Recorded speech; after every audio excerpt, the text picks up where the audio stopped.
आजपर्यंत तुम्ही सोनं, चांदी आणि त्याचबरोबर पैसे चोरीला गेल्याची बातमी बघितली असेल. मात्र बीडच्या साक्षार पिंपरी येथील त्रिंबक काशीद नामक शेतकऱ्याच्या विहिरीमधील चक्क पाणी चोरीला गेल्याची माहिती समोर आलेली आहे आणि त्यांची एक फेसबुक पोस्ट देखील सध्याला प्रचंड प्रमाणात व्हायरल होती. ह्याच त्या मी विहिरीवरती आहे, ज्या ठिकाणावर त्यांचं पाणी चोरीला गेलंय. गेल्या 2 महिन्यापूर्वी त्यांनी त्यांच्या 6.5 परस असलेल्या विहिरीमध्ये 2.5 परस पाणी गुरांच्या पिण्यासाठी, त्याचबरोबर त्यांनी 20 गुंठे जे फळबाग केली होती, जे की आंब्याचे पिके त्यांनी पिकवली होती, त्यासाठी त्यांनी पाणी साठवून ठेवलं होतं. मात्र काही चुकीच्या लोकांनी चुकीचं कृत्य केलेलं आहे. जाणून बुजून विहिरीतलं पाणी जे आहे ते टँकरच्या साहाय्यानं उपसून नेलेलं आहे. त्याचबरोबर त्यावरच हे लोक थांबले नाही, तर काही पाणी वावरामध्ये देखील त्यांनी सोडलेलं आहे. ते पाणी वायाला घातलेलं आहे.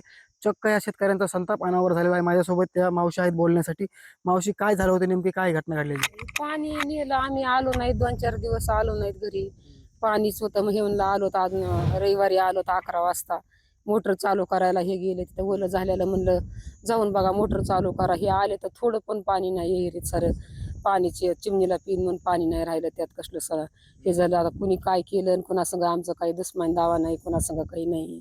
कुणी केलं आणि काय केलं आम्हाला काहीच माहिती नाही. 4 दिवस आम्ही इकडे आलोच नाही.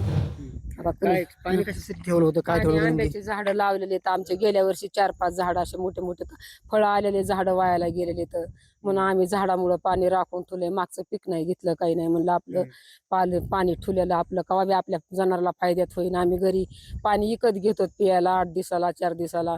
इथून पाणी आम्ही गावात नेतो पाणी प्यायला गाडीत भरून. कशामुळे केलं असं नेमकी? आता कशामुळे केलं काय आमच्या संग कुणाचं काही नाही. काय केलं कुणी केलं आम्हाला काहीच माहिती नाही. रातचं केलं का कवा केलं ते केलं. मोटर बंद नाही केली, काही नाही. आम्ही आलो तर मोकळीच मोटर विहिरी काही नसती.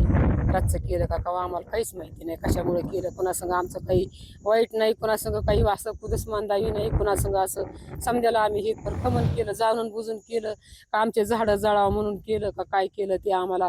त्यांना आमचे झाडं काही खपले नाहीत तर काय का झाडं कशामुळे केलंय काय केलं. आता अश्रू देखील आले होते. काय करायचं मग आता काय करायचं.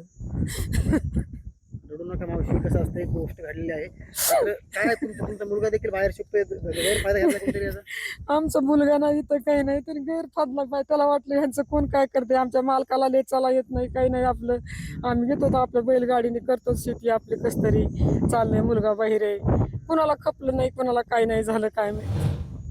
चुकीची घटना घडलेली आहे. शेतकऱ्यांना आपल्या शेतामधील पीक, आंब्याचं पीक आणि त्याचबरोबर जे मुख्य जनावर असतात त्यांना पिण्यासाठी पाणी ठेवलं होतं. यांचा एक जो मुलगा आहे, एकुलता एक मुलगा बाहेर नोकरी करतोय आणि त्यांचाच गैरफायदा जे लोकांनी घेतलेला आहे. ते लग्नासाठी गेले होते. माझ्यासोबत त्रिंबक काशीद आहेत. काय सांगाल भाऊ? अहो, पाणी झाडा करता ठेवतं, जनावरा करता ठेवतं. महाग पाण्याचा परिश्रम दांडगा हे.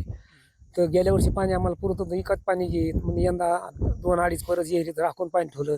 आम्ही काय दुसरं शेतीतलं काही गहू हरभरा काही केला नाही. नुसती सरकी होती, सरकीला काय पाणी दिलं नाही आणि झाडासाठी पाणी चुपून ठेवतो. गेल्या वर्षी आमचे 10-5 झाडं असे जळून गेले. म्हणजे बारकाली झाड आहेत, मग त्यासाठी पाणी ठेवलं. तर 2-3 दिवस आम्ही आलो नाही. मी लग्न होतं, मी आजारी होतो. मी जरा पायाला बाबा हे झाले, आपलं येऊन जाऊ करतो, बैलाला पाणी नेतो, आणतो, ते जनावर पाणी पाजतो. तर कोणी रातचं काही पाणी नेलं, काही सोडून दिलं. शेतीमध्ये मोकळं पाणी सोडून दिलं, मोटर चालू केली, जाणून बुजून केलं, नांगरटीत पाणी दिलं. तर कुलूप लावलं होतं, फ्यूज काढलं, फ्यूज टाकलं मोठं आणि ह्याचं लॉक तोड, पेटीचं लॉक तोडून फ्यूज टाकलं. किती पाणी असं विहिरीमध्ये? 2.5 परस पाणी होतं. मोजून ती टेप लावून पोरांनी खाली उतरून मापलं तर 2.5 परस पाणी होतं. 6 परस पाणी ये रे. तर 2.5 पाणी ठेवलेलं. 2 महिने पाण्याचं लय पाणी दांडले. तर एकात घेत होतो का, इथून पाणी आम्ही घरी नेत होतो. टिपाडाने भरून नेत होती विहिरीत पाणी. तिथं काय कोणाच्या काय उन्या वाईटावर नव्हतं, काही नव्हतं. पण आता हे केलं होतं, जाणून बुजून केलं सारं. तर काय सारं पाणी असं चिमणी कोकेन म्हणतं पाणी नाही विहिरीत ठेवलं. नक्कीच बीड जिल्ह्यामध्ये सध्याचे एक शेवटचा महिना आहे, मे महिना आता उद्या चालू होईल. मात्र भीषण अशी पाणी टंचाई आहे आणि हे महिना काटकसरीने काढण्यासाठी काही शेतकरी गेल्या 2 महिन्यापासूनच अगोदर आपल्या विहिरीमध्ये पाणी साठवून ठेवतात आणि ते पाणी साठवून ठेवून त्याचा उपयोग जे आहे ते पुढच्या 1 महिन्यासाठी करतात. आणि त्याच पद्धतीने त्रिंबक काशीद यांनी केलं होतं.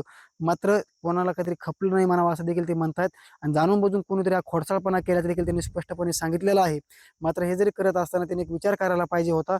काही मुख्य जनावर आहेत, त्याचबरोबर त्यांनी 20 गुंठ्यामध्ये एक आंब्याचं पीक घेतलेलं आहे, जे की जवळपास एक 100-150 झाडं असतील.